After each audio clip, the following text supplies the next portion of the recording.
Então, estamos hoje iniciando um capítulo, a sequência do Evangelho segundo o Espiritismo, capítulo 15, fora da caridade não há salvação. Muito bem, está faltando a lousa aqui. Vamos mentalizar a palavra salvação. Salvação. Ela termina em ação. A salvação é a ação que salva. Isso representa a salvação. A salvação não chega de graça para a gente, não. Ela é uma conquista nossa. É um novo estágio evolutivo, conquistado pelo esforço e prática do amor. Então, no esforço e na prática do amor, nós vamos crescendo, passando de estágios para estágios. Sabe lá em que estágio nós estamos, né? Depende da nossa vontade, das nossas ações, das nossas intenções, dos nossos pensamentos. Caridade e humildade. Antes de explicar, nós vamos ler, porque são palavras do Cristo. O que é preciso para ser salvo e a parábola do bom samaritano. Então, vamos começar com a Neiva. Neiva, começa a ler o número 1. O que é preciso para ser salvo? Parábola do bom samaritano. Olha, quando o Filho do Homem vier em sua majestade, acompanhado de todos os anjos, se assentará no trono da sua glória, e todas as nações, estando reunidas diante dele, separará uns dos outros, como um pastor separa as ovelhas dos bodes, e colocará as ovelhas à sua direita e os bodes à sua esquerda. Então o rei dirá àqueles que estarão à sua direita: vinde vós que fostes benditos por meu Pai, possuí o reino que vos foi preparado desde o início do mundo, porque eu tive fome e me destes de comer, tive sede e me destes de beber, tive necessidade de alojamento e me destes e me alojastes, estive nu e me vestistes, estive doente e me visitastes, estive na prisão e viestes me ver. Então os justos me responderão: Senhor, quando foi que vos vimos com fome e vos demos de comer, ou com sede e vos demos de beber? Quando foi que nos vimos sem teto e vos alojamos, ou sem roupa e vos vestimos? E quando foi que vos vimos doente ou na prisão e viemos vos visitar? E quando o rei lhe responderá: eu vos digo em verdade, quantas vezes o fizestes em relação a um dos meus pequenos, de meus irmãos, foi a mim mesmo que fizestes. Tá bom, Neiva. Tá bom, Neiva. Obrigada. Continua, Zezé. E dirá em seguida aqueles que estarão à sua esquerda: retirai-vos de mim, malditos, ide para o fogo eterno, que foi preparado para o diabo e para seus anjos. Porque eu tive fome e não me deste de comer, tive sede e não me deste de beber, tive necessidade de teto e não me alojastes, estive nu e não me vestistes, estive doente na prisão e não me visitastes. Então, eles lhe responderão também: Senhor, quando foi que vos vimos com fome, com sede, ou sem roupa, ou doente, ou na prisão, e deixamos de vos assistir? Mas ele lhes responderá: eu vos digo em verdade, todas as vezes que deixaste de dar essas proteções a um desses mais pequenos, deixaste de dá-las a mim mesmo. E então esses irão para o suplício eterno e os justos para a vida eterna. Então, um doutor da lei, bom, tendo... Obrigada, Maria José, tá bom. Esse é um assunto, tá? Esse é um assunto o que é preciso ser para ser salvo. São palavras fortes que Jesus usa, mas Jesus tinha que usar palavreado forte para chamar a atenção daquele povo, que é o que eles não tinham muito avanço intelectual, eles eram pequenos nessa parte. Então, eles acreditavam em diabo, em anjos e fogo eterno. Então, Jesus tinha que pôr palavras fortes, que nós sabemos que não é bem por aí. Agora, continuando, aí vai entrar a parábola do samaritano. Maria Dalva, começa a ler o 2. 2. Então, um doutor da lei, tendo-se levantado, disse-lhe para o tentar: Mestre, o que é preciso que eu faça para possuir a vida eterna? Jesus lhe respondeu: Que é que está escrito na lei? Que ledes nela? Ele lhe respondeu: Amareis o Senhor vosso Deus de todo o vosso coração, de toda a vossa alma, de todas as vossas forças e de todo o vosso espírito, e vosso próximo como a vós mesmos. Jesus lhe disse: Respondeste muito bem, fazei isso e vivereis. Mas esse homem, querendo parecer que era justo, disse a Jesus: E quem é o meu próximo? E Jesus, tomando a palavra, lhe disse: Um homem que descia de Jerusalém para Jericó caiu nas mãos de ladrões que o despojaram, cobriram-no de feridas e se foram, deixando-o semi-morto. Aconteceu em seguida que um sacerdote descia pelo mesmo caminho e, tendo-o percebido, passou do outro lado. Um levita que veio também para o mesmo lugar, tendo-o considerado, passou ainda do outro lado. Mas um samaritano que viajava, chegando ao lugar onde estava esse homem e tendo-o visto, foi tocado de compaixão por ele. Aproximou-se, pois, dele, derramou óleo e vinho em suas feridas e as enfaixou. E, tendo-o colocado sobre seu cavalo, conduziu a uma hospedaria e cuidou dele. No dia seguinte, tirou 2 moedas e as deu ao hospedeiro, dizendo: Tende bastante cuidado com este homem, e tudo o que dependerdes a mais, eu vos restituirei no meu regresso. Qual desses 3 vos parece ter sido próximo daquele que caiu nas mãos dos ladrões? O doutor respondeu: Aquele que exerceu a misericórdia para com ele. E depois lhe disse Jesus: E fazei o mesmo. Pronto, assim. Tudo bem, Ana Paula? Tudo bem, vocês? Bem. É uma das parábolas mais lindas de Jesus, né? A parábola do bom samaritano. E ela é muito profunda e nos ensina muitas coisas. E muitos escritores escreveram muitas coisas sobre elas. Vamos fazer uma análise. Descer de... não, aqui em cima. Caridade e humildade é a pedra angular dos ensinamentos de Jesus. Lembrem do Sermão do Monte, a exaltação aos humildes. Lembra, bem-aventurados os humildes, bem-aventurados pobres de espírito, os brandos e pacíficos, os misericordiosos, os puros de coração, fazer ao próximo aquilo que você quer que o outro te faça, amar o vosso inimigo, não julgueis para não ser julgado. Todas essas bem-aventuranças têm que ter humildade. Sem a humildade nós não vamos conseguir nada. O orgulhoso não vai conseguir nenhuma bem-aventurança. Então, a humildade e a caridade é a base dos ensinamentos do Cristo. É a moral do Cristo, contrário ao egoísmo e ao orgulho. É a condição absoluta da felicidade futura.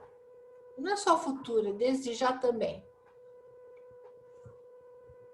É o caminho da felicidade. E Jesus dá o exemplo, né? A alegoria do julgamento final é sobre aquela primeira parte que a Neiva leu, sobre o julgamento, entra para a minha direita, para a minha esquerda. Uma coisa é colocado nesse julgamento, também é uma alegoria. Não vai existir isso. Ninguém vai para o fogo eterno, é a sua consciência que te cobra.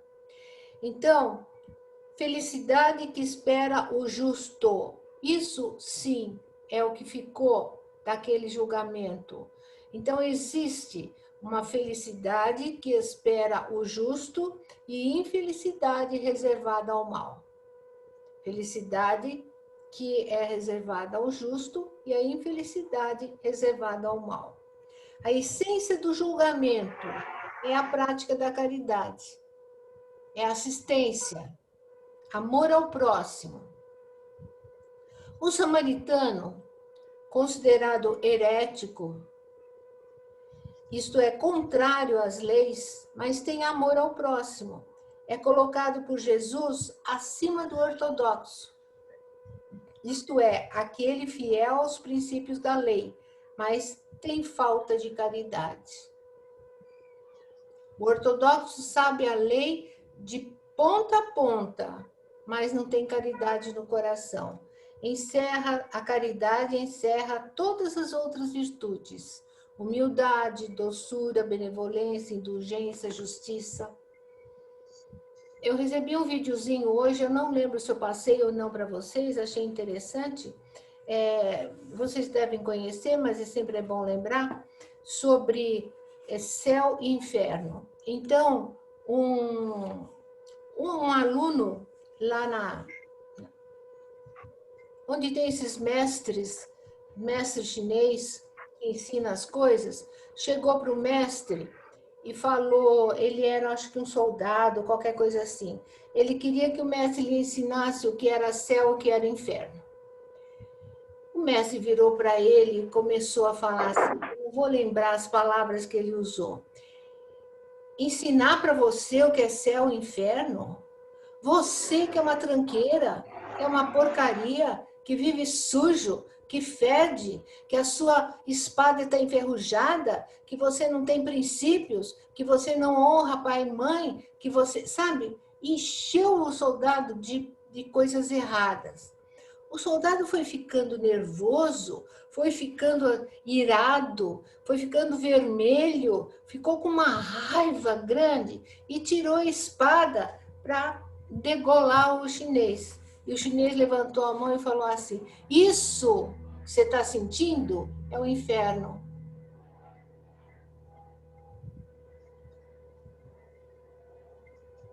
Então vejam que é um estado de alma. O estado de alma que nos leva a esse fogo eterno, a esse juízo final, a essa situação horrorosa. Aí o soldado acalmou. Então, isso é o inferno. Ele foi abrandando, ajoelhou e agradeceu. Muito obrigada. Aí o mestre falou, esse estado que você está é o céu. É o estado de calma, tranquilidade, bonança, é o céu. Então, nós atingimos o céu e o inferno a hora que a gente quiser. Depende de nós, dos nossos pensamentos, de nossas vontades, de nossas atitudes. Então, pensamento é tudo. E ele vai buscar humildade para a gente agir dentro da caridade, tá? Então, a Lurdinha vai ler o número 3. 3. Toda a moral de Jesus se resume na caridade e na humildade. Quer dizer, nas duas virtudes contrárias ao egoísmo e ao orgulho. Em todos os seus ensinamentos, ele mostra essas virtudes como sendo o caminho da felicidade eterna. Bem-aventurados, disse ele, os pobres de espírito, quer dizer, os humildes, porque deles é o reino dos céus. Bem-aventurados os que têm puro o coração. Bem-aventurados os que são brandos e pacíficos. Bem-aventurados os que são misericordiosos. Amai o vosso próximo como a vós mesmos. Fazei aos outros o que quereríeis que vos fizessem. Amai os vossos inimigos. Perdoai as ofensas, se quiserdes ser perdoado. Fazei o bem sem ostentação. Julgai a vós mesmos antes de julgar os outros. Humildade e caridade, eis o que não cessa de recomendar. E ele mesmo dá o exemplo. Orgulho e egoísmo, eis o que não cessa de combater, mas faz mais do que recomendar a caridade. Coloca-a claramente e em termos explícitos, como a condição absoluta da felicidade futura. Muito bom. Obrigada, Lurdinha. Carol, dá para continuar? O quadro que Jesus deu do julgamento final é preciso, como em muitas outras coisas, separar a figura e a alegoria.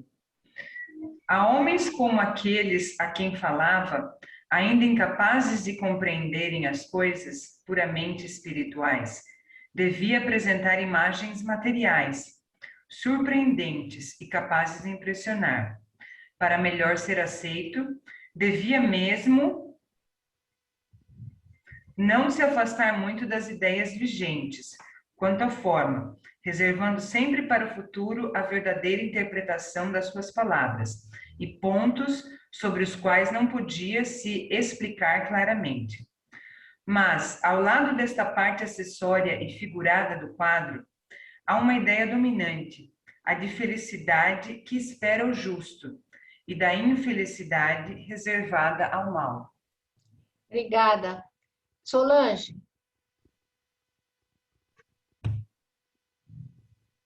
Nesse julgamento supremo, quais são os considerandos da sentença? Sobre o que dirige o inquérito? O juiz pergunta se cumpriu esta ou aquela formalidade. Observou mais ou menos tal ou tal prática exterior? Não. Ele não inquire senão de uma coisa, a prática da caridade. E sentencia dizendo: vós que assististes vossos irmãos, passai à direita. Vós que fostes duros para com eles, passai à esquerda. Ele se informa da ortodoxia da fé, faz uma distinção entre aquele que crê de um modo e que crê de outro? Não, porque Jesus coloca o samaritano, considerado herético, mas que tem o amor ao próximo, acima do ortodoxo, que falta com a caridade. Jesus não fez, pois, da caridade somente uma das condições de salvação, mas a única condição. Se houvessem outras a serem preenchidas, ele as teria mencionado. Se coloca a caridade no primeiro plano das virtudes, é porque ela encerra implicitamente todas as outras: a humildade, a doçura, a benevolência, a indulgência, a justiça, etc. E porque é a negação absoluta do orgulho e do egoísmo. Muito lindo, né? Então, fora da caridade não há salvação. Não, olha, não é fora do espiritismo que não há salvação, não é fora da igreja que não há salvação, é fora da caridade, do amor ao próximo, seja qual for o credo, a raça, a religião, seja quem for a pessoa. Do lado de lá não vai haver diferença nenhuma. O que você fez? É só isso. O que foi que você fez? Não, porque que eu fiz o curso com a Carmen. Não. Tem nada disso. É o que vocês fizeram com o que escutaram. Chega lá, tem que falar, pô, alivia aí que eu fiz o espiritismo lá com a Carmen, alivia, dá uma aliviada. Eu fiz o curso com ela. O que vocês aproveitaram disso? Qual foi a mudança que houve? É isso que tem que ser. E feliz é aquele que ensina, né? Mas mais feliz é aquele que aprende o que ensina. E a gente sempre escorrega. Mas estamos indo. Eu falei no início que a parábola do bom samaritano, há várias interpretações, vários estudiosos escreveram mensagens sobre elas, né? Então, existe uma análise, nós fizemos uma análise da parábola do bom samaritano, buscando Parábolas e Ensinos de Jesus, de Caibar Schutel. Está muito bem colocado. Caibar Schutel foi muito feliz nessa narração dele sobre a interpretação.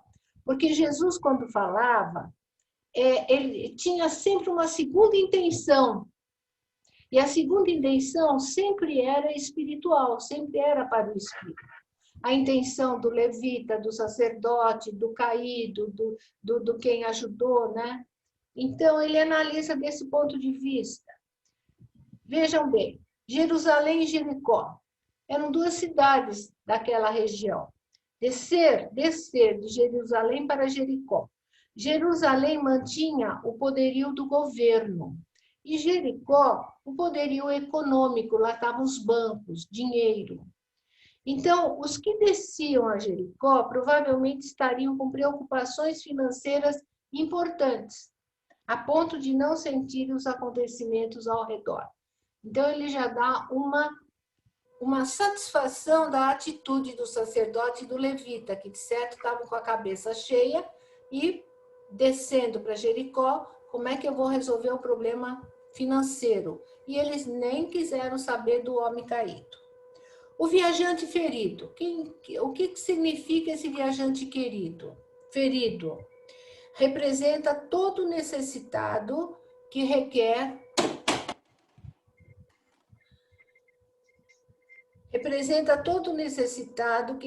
o nosso auxílio. Representa toda a humanidade saqueada de seus bens espirituais e de sua liberdade pelos poderosos do mundo. E também encontramos isso dentro de casa. Pais de família que se acham poderosos. E lá fora eles são ótimos, mas dentro de casa são tiranos. Eu não sei o que faço com a lâmpada. Tá ruim de ler.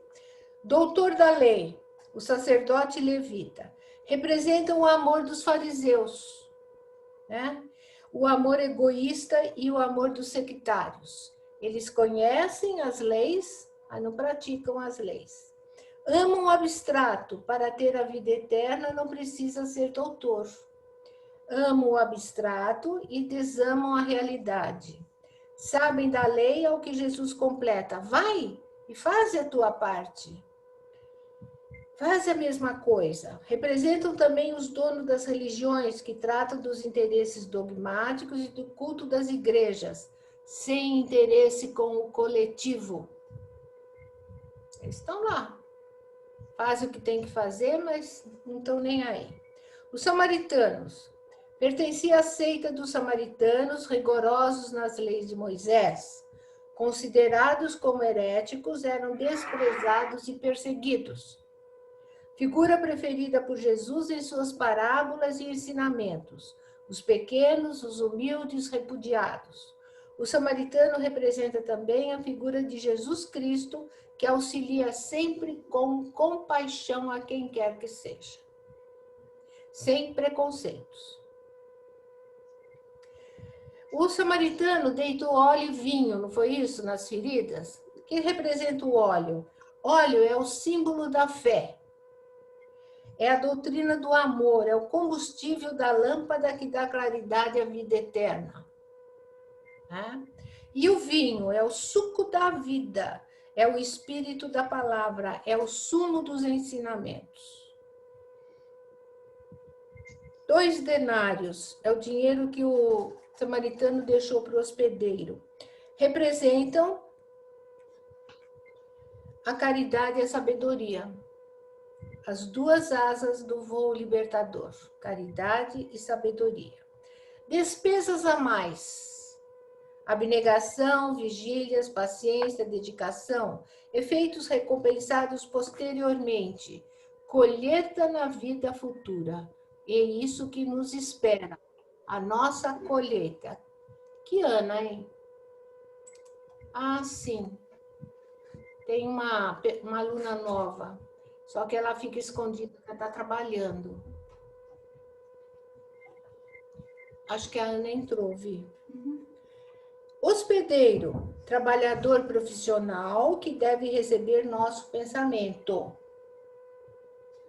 de bondade, de fortalecimento, para que possa estar sempre no trabalho. Longe a inveja, representa também todo aquele que recebe os ensinamentos do Cristo. Então, somos hospedeiros, nós estamos recebendo os ensinamentos do Cristo. O malfeitor. O malfeitor representa aqueles que ainda não conhecem as leis divinas. Temos que mandar preces a eles, a fim de que se refaçam. Se vocês tiverem oportunidade de estarem com esse livro, é um livro muito bom de se ter em casa, Parábolas de Ensino de Jesus. Caibar Schutter destrincha todas as parábolas de Jesus. É muito interessante para quem gosta de estudar. Vejam bem, o que nos deixou o bom samaritano? Ele sentiu, coisa que o levita e o sacerdote não sentiram. Mas ele sentiu, ele agiu, ele auxiliou e passou. Não ficou cobrando, não ficou vendo, não ficou em cima.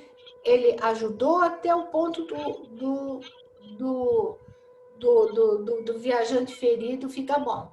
E passou. Então, vejam, ele sentiu, agiu, auxiliou e passou. Que nos sirva de lição. Muito bem.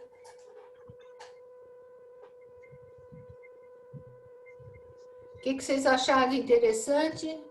Alguém quer comentar alguma coisinha para a gente passar para outro item?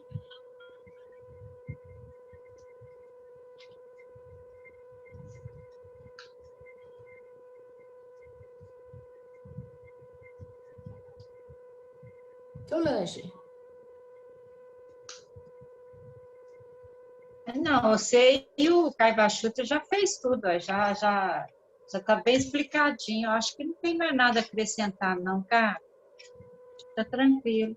Não ficou nenhuma dúvida, Carol?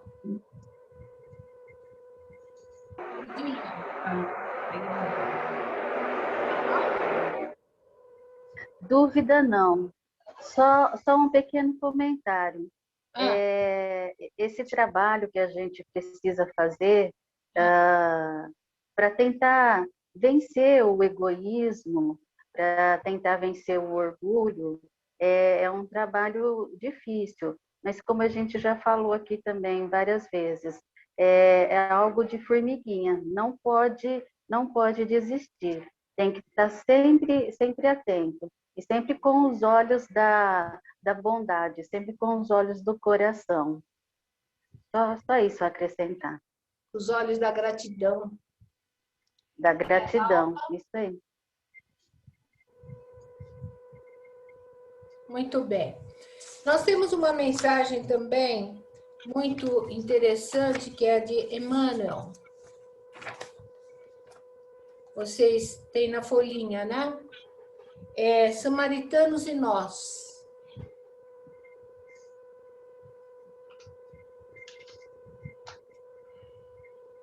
Dá para começar a ler, Ana Paula? Tá desligado o teu microfone. Não posso. Ops, pronto. Samaritanos e nós. Quem de nós não terá caído alguma vez em abandono ou penúria, aflição, amargura, engano ou perturbação? A face disso, para nós, o samaritano da bondade, a criatura que nos reergue ou reanima, será sempre aquela pessoa que nos acolhe nos dias de tristeza e com a mesma generosidade com que nos abraça nos instantes de alegria. Espera um pouquinho. Que nos estima assim, tais quais somos. Paula, espera um pouquinho. Repete essa frase que você leu. Sim. Repete a frase. Que nos acolhe nos dias de tristeza, com a mesma generosidade com que nos abraça nos instantes de alegria. Ponto, espera. É importante essa frase. Continua. Que nos estima, assim, tais quais somos, sem reclamar nos espetáculos de grandeza, sem cogitar de nossas fraquezas. Repete. Que nos estima, assim, tais quais somos, sem reclamar nos espetáculos de grandeza, sem cogitar de nossas fraquezas. Muito bom. Certo? Continua. Que nos alça do precipício da desilusão ao clima do otimismo, sem reprovar-nos a imprevidência. Ponto. Repete. Que nos alça do precipício da desilusão ao clima do otimismo, sem reprovar-nos a imprevidência. Muito importante, a pessoa que nos levanta sem cobrar, sem ficar cobrando por que a gente caiu. Caiu, caiu. Agora levanta e continua segurando. Continua. Que nos ouve as queixas que nos ouve as queixas reiteradas, rearticulando sem aspereza o verbo da paciência e da compreensão. Repete. Que nos ouve as queixas reiteradas, rearticulando sem aspereza o verbo da paciência e da compreensão. Isso é para ficar gravado, hein? Continua. Que nos estenda essa ou aquela porção de recursos de que disponha, em favor da solução dos nossos problemas, sem pedir o relatório de nossas necessidades e compromissos. Não é verdade? Sem dúvida. Continua. Que nos oferece esclarecimento sem ferir-nos o brio. Repete. Que nos oferece esclarecimento sem ferir-nos o brio. Continua. Que nos ilumina a fé sem destruir-nos com a confiança, sem destruir-nos a confiança. Repete. Que se transforma, que nos ilumina a fé sem destruir-nos a confiança. Que se transforma em harmonia e concurso fraterno, seja em nossa casa ou no grupo de serviço em que trabalhamos. Continua. Que se nos converte no cotidiano em apoio e cooperação, sem exigir-nos tributos de reconhecimento. Continua. Que por fim se transubstanciam em nosso benefício, em luz e consolação, amparo e bênção. Detenhamo-nos a pensar nisso e lembrando reconhecidamente quantos se nos fazem samaritanos do auxílio e da bondade nas estradas da existência. Recordemos a lição de Jesus e diante dos outros, sejam eles quem sejam, façamos nós o mesmo. Então, vocês viram quanta coisa a ser feita em detalhes pequenos, detalhes mínimos, para nos tornarmos uns bons samaritanos em relação ao nosso próximo. São figuras pequenas, atitudes mínimas que fazem a diferença. Dalva.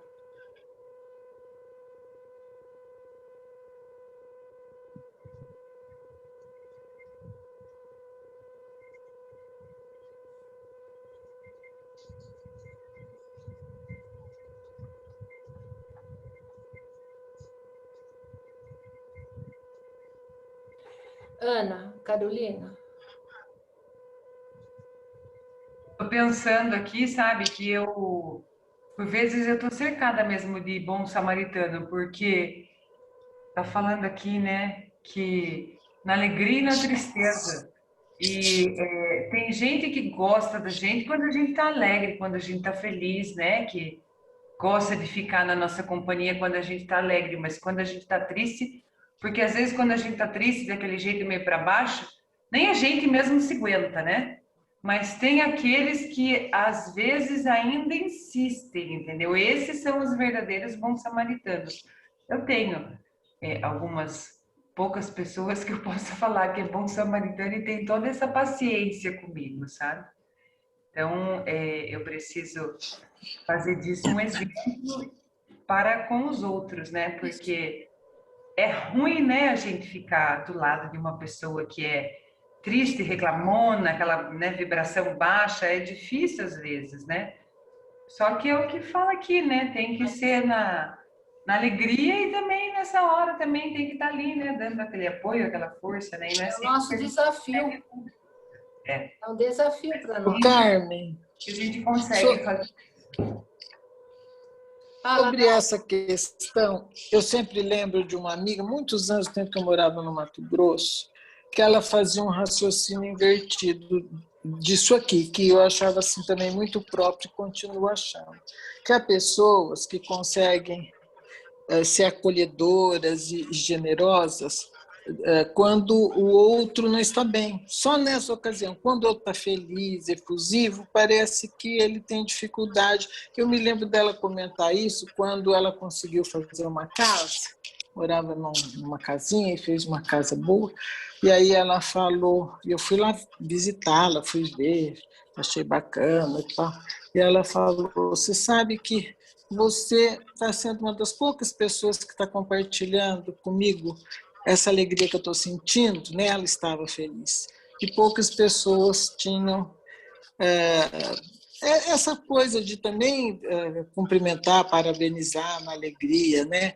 Ela me deu a impressão assim de que as pessoas não partilhavam a alegria do outro porque podia ter inveja, qualquer coisa assim.